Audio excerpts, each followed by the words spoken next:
My name's Brian and this is my 2023 Chevrolet Silverado. So I got this truck back in December of 2022, so I've had it ever since. It's got about 8,000 miles on it and drive it every day. For this truck, I was in a 2022 Trailblazer. Wanted to get back into a pickup.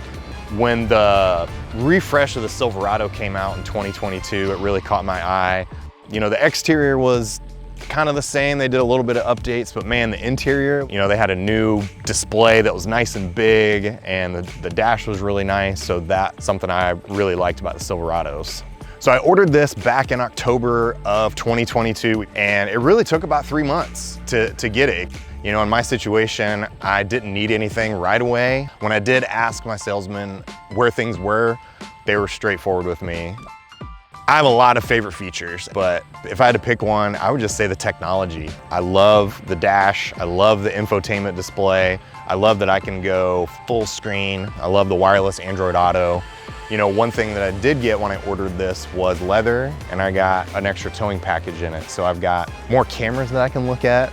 I can really see all around me to make sure that I'm parking in a good spot.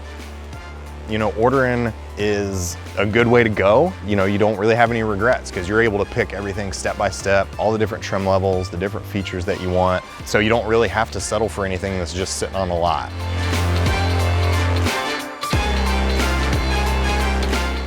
So I'm absolutely enjoying my Chevrolet Silverado. Again, I'm so glad I built it the way I wanted it, and I can't wait to keep driving it and keep hanging on to it and see where it all takes us.